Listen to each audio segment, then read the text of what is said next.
ডিম তো আমরা অনেকেই অনেকভাবে খেয়ে থাকি। আজকে একদম নতুন পদ্ধতিতে তোমাদের সাথে ডিমের একটা রেসিপি শেয়ার করব। হ্যালো বন্ধুরা, আকাশ ডায়েরিতে সবাইকে স্বাগতম। যারা আমার চ্যানেলে নতুন আছো প্লিজ চ্যানেলটা সাবস্ক্রাইব করে পাশে থাকা বেল আইকনে ক্লিক করে দিও, তাহলে যখনই নতুন নতুন ভিডিও আপলোড দেবো সবার আগে পৌঁছে যাবে তোমাদের কাছে। আর ভিডিও দেখার শুরুতে প্লিজ ভিডিওতে একটা লাইক দিতে ভুলো না। এবার তাহলে চলো জেনে নেওয়া যাক কীভাবে আজকের এই রেসিপিটা আমি তৈরি করেছি।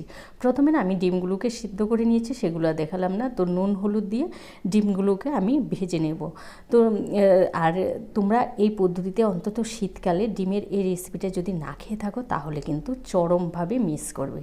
তো দেখো ডিমগুলো কিন্তু আমার ভাজা হয়ে গেছে। আবার ডিমগুলোকে আমি তুলে নিচ্ছি। এবার ওই একই কড়াইতে আবারও আমি নুন হলুদ দিয়ে আলুগুলোকে ভেজে নেব। তো আলুগুলো না আমি একটু ভাপিয়ে নিয়েছি। আমি সবসময় আলু একদম কাঁচা ডাইরেক্ট রান্না না করে একটু ভাপিয়ে নিই।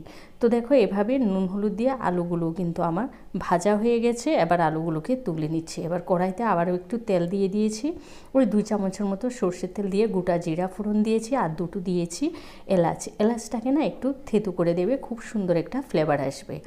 তারপরে এখানে যখন এগুলো থেকে সুন্দর একটা ফ্লেভার আসবে তারপরে দিয়ে দেবো এখানে আমি দুটো বড় সাইজের পেঁয়াজ কুচি। পেঁয়াজ কুচিটা ভাজা হতে হতে এখানে আমি একটা মশলা তৈরি করে নেব। তার জন্য নিয়েছি 1 মুঠো ধনে পাতা, অনেকটা পরিমাণে পেঁয়াজ কলি, টমেটো একটা, আর নিয়েছি 4টে কাঁচা লঙ্কা। এগুলো সব কিছু একসাথে আমি পেস্ট করে নেব। তো নুন দিয়ে পেঁয়াজটাকে আমি ভেজে নিচ্ছি। পেঁয়াজটা একটু লাল লাল করে ভেজে নেবে। পেঁয়াজটা যখন একটু লাল লাল করে ভাজা হয়ে যাবে তারপরে ওর মধ্যে আমি দিয়ে দেব আদা বাটা আর রসুন বাটা। এখানে আদা বাটা দিয়েছি আমি 1/2 চা চামচ, আর দিয়েছি রসুন বাটা। যখনই রসুন বাটা কষাবে না সাথে একটু আদা বাটা দিয়ে দিলে কি হবে, তোমার রসুনের যে কাঁচা গন্ধটা সেটা কিন্তু চলে যায়। তাই আদা আর রসুন একসাথে কষালে খুব সুন্দর ফ্লেভারটাও আসে। এবার দিয়েছি কাশ্মীরি লঙ্কার গুঁড়া আর হলুদ গুঁড়া। নুন কিন্তু আমি আগেই দিয়েছি, আবার সবজি ভাজার সময় নুন দিয়েছি।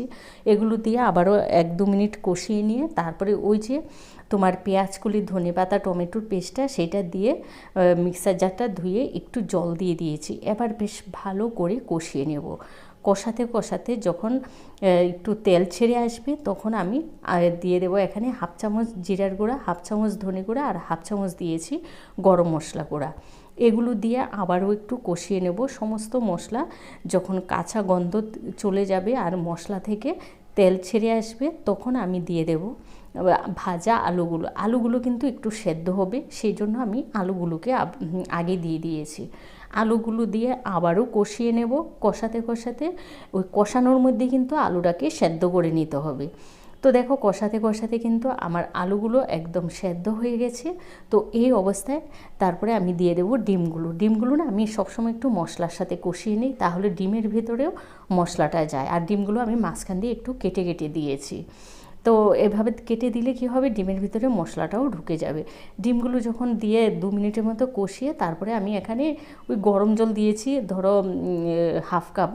এটা কিন্তু একটু গ্রেভি হবে, ঝোল ঝোল হবে না, একটু গ্রেভি হবে। দিয়ে 2 থেকে 3 মিনিট একটু ফুটিয়ে নিয়েছি। ফুটিয়ে নেওয়ার পর যখন ঘন হয়ে এসছে তখন নামানোর আগে আমি দিয়ে দিচ্ছি 1 চা চামচ ঘিটা দিয়ে ভালো করে মিশিয়ে গ্যাসটা কিন্তু আমি অফ করে দিয়ে ঢাকা চাপা দিয়ে রেখে দিয়েছি 3 থেকে 4 মিনিটের মতো।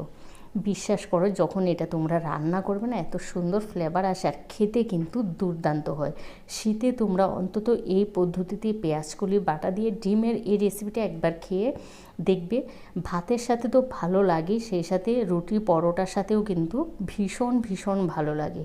ভিডিওটা ভালো লাগলে তোমাদের আত্মীয় স্বজন, বন্ধুবান্ধব সবার সাথে বেশি বেশি করে শেয়ার করে দিও।